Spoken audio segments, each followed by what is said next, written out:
Hey guys, so I've had a few requests to do a video on a little bit more of a breakdown on what has happened to turbocharge this. So we didn't get much of a chance to film it. Mark over at MG Autotech did all the work to turbocharger. I've done a few little bits since just to change them, but we'll go over that later. But if you are watching this and you haven't subscribed yet, give the channel a subscribe. That would be amazing. Just get that subscriber count. We're up over 1,000 now, so it'd be good to get a few more. So let's jump in and I'll show you what's been done. So here we have a completely standard 1UZ, all factory internals as it came from Toyota. Now we're running uprated injectors, these bad boys. So Bosch, see if you can get its part number off there. So your Bosch 550s. Coil packs are R8 coil packs. Conversion on the plugs to run those. And then the main upgrade we've had to do to get the car to do boost is we're running a Mack boost solenoid. That's connected into the link, and that's controlling our big fat wastegate, which is down there. I'll show you in a second, which then controls our lovely big Holsets HX40. So she was dynoed at a Dynatune, and Chris did his magic. And as you can see from the numbers, 434 foot-pounds of torque. So in Newton meters, that's 588 Newton meters. Brake horsepower, we were at 429 brake horsepower. So she's pretty sprightly now, and this was a hub dyno as well. We were a little bit concerned when we threw her on first time and we didn't put any boost control to it. This is the boost table here, showing you that we're running 9 psi, and we taper the boost in, so it shows you it building boost from like 3,000, and then she's kind of maxing out her boost. Like it starts to kind of flatten off about 4.7. But we could have let that jump up way quicker, but we kind of wanted to bleed it in because we were worried about the rods to start with. I've been doing a little bit of research, and there's some guys out there who are at over like 1,000. I think it's 1,100 on the standard rod. So I think we could just let it ramp the boost straight up. But the other thing is I wanted to make it a bit more drivable. So that boost curve is also not to just mean that it just blows the wheels off every time it hits boost. So we may change that. I got my verniers here, so I can show you the size of stuff that we're running. Now, it's a 4-inch pipe into the turbo through a K&N filter. Just a universal one with a 4-inch inlet, and then we are coming out of the turbo and we run 3-inch all the way around. There we go, 3-inch. So 3-inch into the intercooler, and the intercooler is 100 mil by the core's 60 mil. Or 600 by 300. So like decent sized intercooler. I've spent a lot of time changing a lot of this. I can now run headlights, so I've had to lower this down a bit, and I've also made it so it's like you can take the bash bar and bumper off completely, and the intercooler will sit there, and the intercooler and power steering and oil cooler are all mounted to this one bar.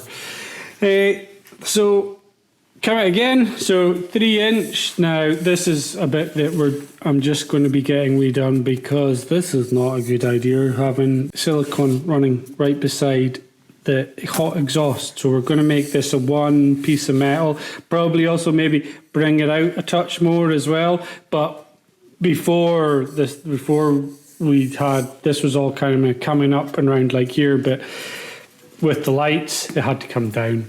We're running a blow off valve So we got a Raceport Turbo Smart one. Now I went with the Turbo Smart stuff just because I had some friends who've done like the eBay ones, and they bought Wastegate, went to the dyno, and the Wastegate stopped working on the dyno. By the time he fixed them and got everything worked, come back, you know, he had saved no money whatsoever. He had to go out and buy a Turbo Smart one. So I was like, buy good, buy once. Let's show you the hot side. So the exhaust, it's super simple. One of the reasons for this exhaust being here is just that it's like there's no need to run a big pipe underneath the car. So we have a 3-inch that comes out. The output of the HX was a 3-inch. So we just run a 3-inch all the way out to here and then straight down. To control the boost, we've got an external wastegate. It's down in here.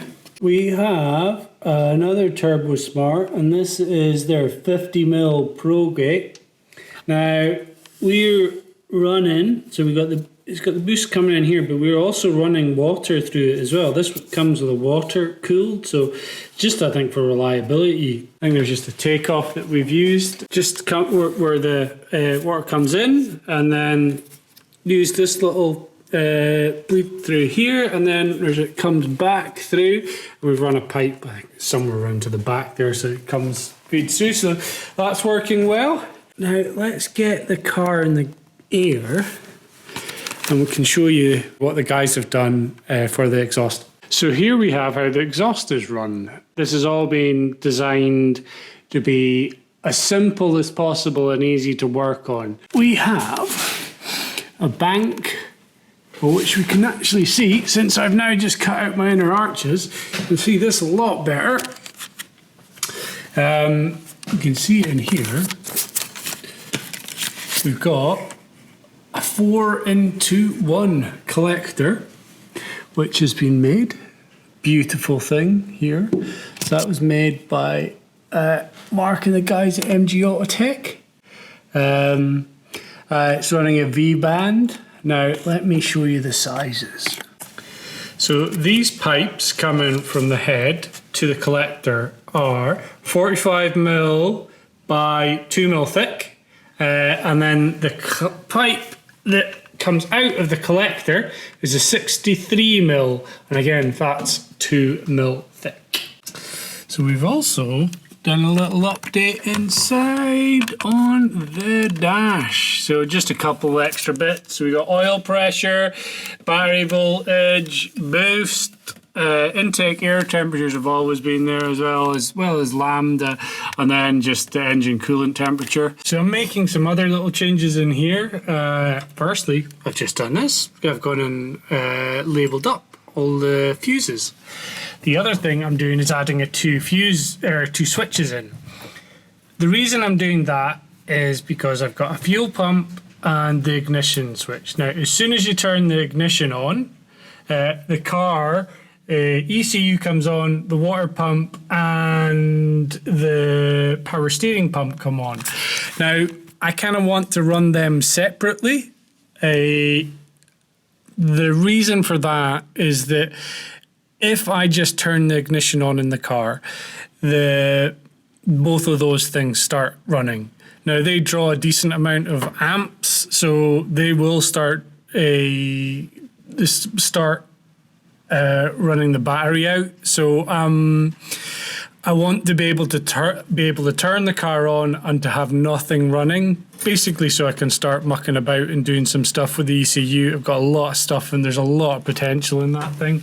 So I want to be able to use it without sitting there and worrying about, right, I need to turn the car on, and then I'm stuck in the garage and now I'm gassing myself because I've got a V8 and it's pumping out reeks of carbon dioxide. So just little things just to make the car a bit more serviceable. But the reason it had been done like that before was because I'm an idiot. And I was like, Mark, guys, so when I turn this car on, I want just it to work. So everything came on. So we're just doing some little changes like that. And I suppose, should we just turn her on? Should we see if she makes some broom broom noises? Right. Well, I need the connector. Press the connect button. Come on. And ECU connected, right.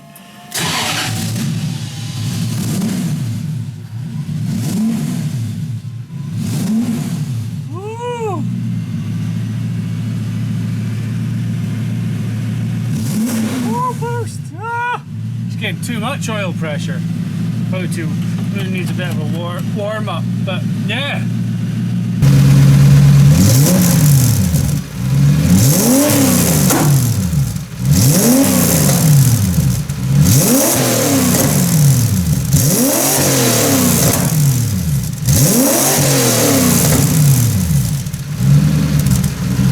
So that's me thoroughly gassed myself out in my garage. So I'm going to end it there. Hopefully that's all the things you guys want to know about the 14.1UZ build. I just want to drive it now.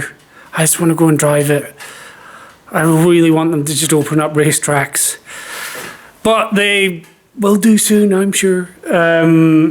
So get subscribed, and then you can see me trying to shred this thing. See it lighting up the tires, fourth gear, tires done in 1 lap. Right, see you later guys, bye bye.